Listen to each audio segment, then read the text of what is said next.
Have you ever felt as if the sky itself could open and whisper a secret only your soul would understand? What if, one day, it did? On a rain-soaked afternoon in October 1917, in the sleepy hills of Portugal, the sun began to spin. And in that impossible moment, a miracle was born. This is not just a tale of religion or belief. This is a crack in reality, a moment where time, space, and reason surrendered to the divine. Welcome to Ancient Whispers. Today we walk through clouds, faith, and fire into one of the most mysterious events in modern spiritual history, the miracle of the sun at Fatima. The year was 1917. World War I scorched Europe's soil. Men perished in trenches while empires collapsed like sandcastles. In Portugal, a country already weighed down by political unrest, a new battle had begun, a war against faith. Churches were closing, priests were silenced, the state was growing colder, and heaven, it seemed, was silent. But in the midst of this darkness, in the humble village of Fatima, something stirred. Here, time still moved slowly. Shepherd children tended their flocks, and in their innocence, heaven found an opening. Because when the world forgets the divine doesn't forget the world. It begins again, through the small, the pure, and the unseen. They were simple children. Lucia dos Santos was just 10. Her cousins, Francisco and Jacinta Marto, even younger. They did not preach. They did not read scriptures. They merely lived close to the earth, under the sky. And on May 13th, 1917, while grazing sheep in the Cova da Iria, something happened that would rupture the walls of the ordinary forever. A flash of light, a breeze in still air, and then a lady, dressed in white, brighter than the sun. She stood above a holm oak tree, luminous yet gentle. Her voice was not heard with ears, but felt with the heart. "Do not be afraid," she said. "I come from heaven." Who she was did not matter at first. What mattered was what she brought. A call to prayer, a warning for the world, a promise of a miracle to come. And she asked the children to return on the 13th of each month. News of the vision spread like wildfire. Some believed, many mocked. The church was cautious, the state was alarmed, but the children did not falter. Each month, on the 13th, they returned to the tree, and each time the lady appeared, radiant, sorrowful, and urgent. She spoke of the need for repentance, of a war that would soon end, but a greater one that would follow if humanity did not change. She revealed secrets, visions of hell, predictions of global conflict, and a future martyr dressed in white. But through it all, she offered hope. She promised, "On October 13th, I will perform a miracle so all may believe." And so the date was set, the veil would lift, and the world would be forced to choose between faith and fear. As October approached, Fatima transformed. What had once been quiet pastures became holy ground. Tens of thousands journeyed there, on foot, by cart, some even on crutches, drawn by the promise of the divine. October 13th arrived with heavy rain. Gray clouds hung low. The fields were rivers of mud, and still over 70,000 people gathered in silence. Among them were farmers, nuns, city men in coats and hats, children and the elderly, atheists, believers, journalists from anti-clerical newspapers, there to expose the fraud. The atmosphere was thick, not just with damp air, but with expectation. If nothing happened, the children would be mocked forever. But if something did, then perhaps heaven was not so far after all. It was just past noon. Lucia raised her hand and called for silence. The lady had arrived. Only she could see her. Then it began. The rain ceased, the clouds parted, and the crowd gasped. The sun appeared, not as it should. It shimmered like a silver disk. It spun, slowly at first, then faster, radiating multicolored lights like cascading rainbows across the soaked land. And then it danced. Waves of gold, bursts of red, spirals of blue. The sun began to move, tilting, trembling, then hurtling toward the earth. People screamed. They fell to their knees. Some confessed aloud. Others wept with joy. It felt like the world would end, or begin anew. Then, just as suddenly, the sun returned to its place. The sky cleared. Clothes once soaked were dry. The mud had hardened, and in that impossible silence the crowd realized they had witnessed a miracle. No camera could capture it. No science could decode it. It was not meant to be understood, only remembered. Not everyone who stood in the mud that day came in faith. Many arrived with folded arms and skeptical hearts. Reporters, scientists, politicians. They came to debunk a myth. But they left changed. Avelino de Almeida, editor of the secular Lisbon paper O Seculo, witnessed it all. He wrote, "Before the astonished eyes of the crowd, the sun trembled, made sudden, incredible movements outside all cosmic laws. He had no explanation, only awe. And others, men of science, people of reason, described the same impossible scene. They saw what the faithful saw, and for one fleeting moment, belief and skepticism stood side by side, looking up at the same sky. Sometimes it takes a miracle not to create belief, but to humble disbelief. Imagine standing in a soaked field when the sun suddenly breaks free from the heavens, spinning wildly, hurtling toward the earth.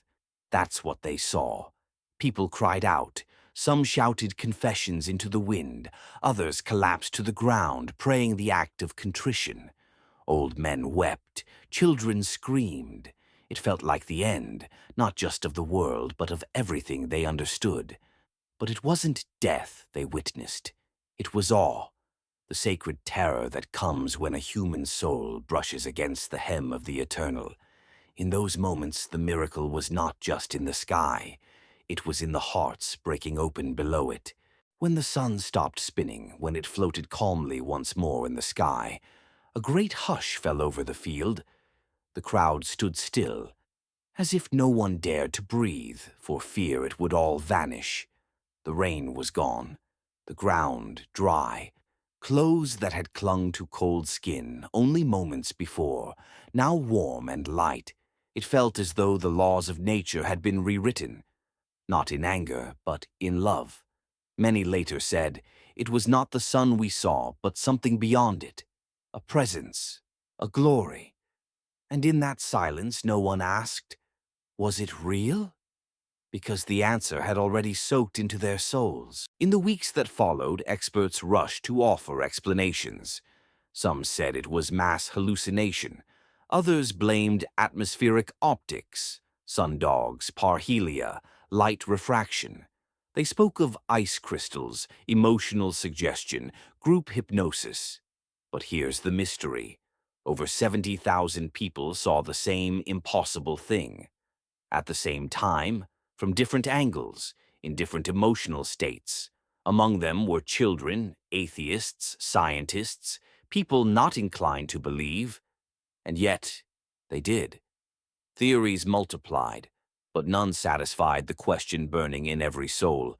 If not a miracle, then what? The miracle of the sun wasn't just spectacle. It was sign. It was the Virgin's final promise fulfilled, proof that heaven speaks. And when it does, the world listens. Her message wasn't about one religion. It was about repentance, peace, and prayer. She warned of another great war, the rise of atheism, and the suffering that would follow if the world closed its heart to the divine. But she also gave hope that through humility, love, and devotion, humanity could be saved. So while the miracle dazzled the eyes, the message pierced the soul, and Fatima became more than a village. It became a whisper from eternity. Lucia.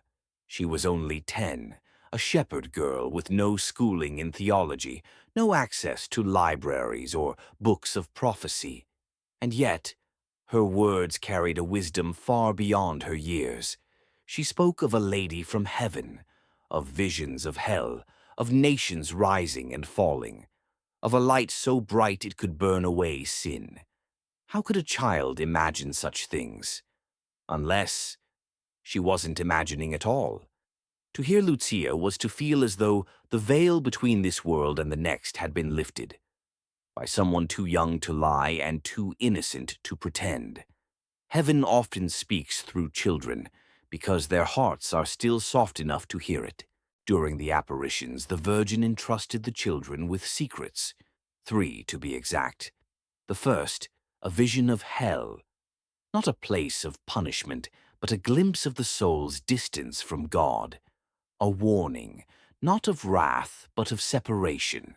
The second, a prediction of another, greater war, one that would erupt if mankind did not turn back to the divine.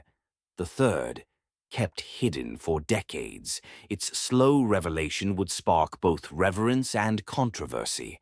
Some believe it spoke of the 1981 assassination attempt on Pope John Paul II. Others say it hinted at future global upheaval, perhaps even what is still to come. But perhaps the greatest secret was never written at all. Perhaps it still waits, buried in the hearts of those brave enough to seek it.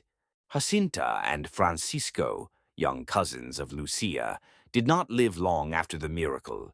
Both died from illness within a few short years, but they did not resist. They embraced their suffering as a gift, offering every pain, every fevered breath, for the redemption of others. Francisco would say, "I want to console Jesus for the sins of the world." Jacinta whispered, "I am suffering to save sinners." They were children, but in their sacrifice they walked the path of saints, and today they are canonized, recognized not for their visions, but for the love they showed through pain. Because suffering, when accepted in love, can become light. Years passed.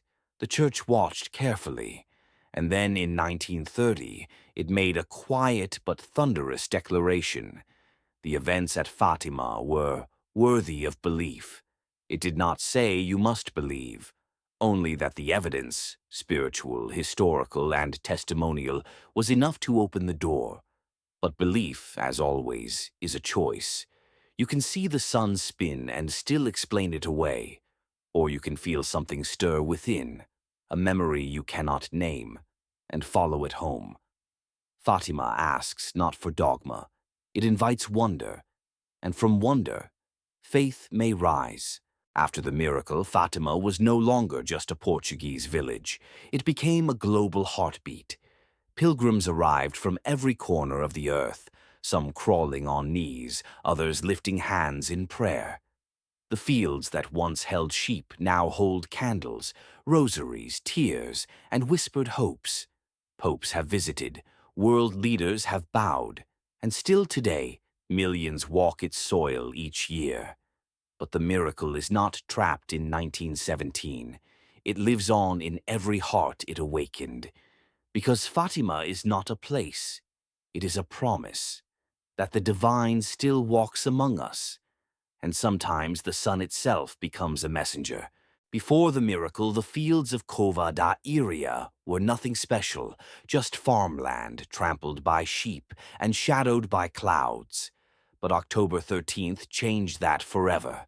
The very earth beneath the crowd turned sacred. Pilgrims scooped mud into jars. The puddles were emptied with handkerchiefs like relics. And the ground that once bore the prints of hooves now carried the weight of prayer. Even today, those who walk there say they feel something beneath their feet. Not just soil, but a presence. The ordinary had become the divine. Not because God changed the ground, but because people changed how they saw it. That's the real miracle, when perception shifts, and the sacred is seen where it was always hiding. Let us ask the unthinkable. What if the sun didn't move, but our consciousness did? What if the miracle wasn't up there, but inside each witness?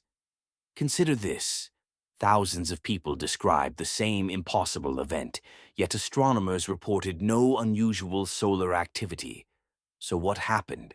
Could the Virgin's presence have unlocked a collective awakening? A ripple in reality seen not by the eyes, but by the soul. Carl Jung once said, "Miracles are not contradictions of nature, but contradictions of what we know of nature." Perhaps on that day the veil was pierced, and something higher, something eternal, broke through. It's easy to dismiss miracles, to say, it was an illusion, to say, people wanted to see something. But what if skepticism itself is a path? Many skeptics at Fatima came to disprove. Instead, they left asking deeper questions. Because when doubt meets awe, something cracks open. Not every skeptic became a believer, but many became seekers. That is the power of true mystery. It does not force belief. It invites inquiry.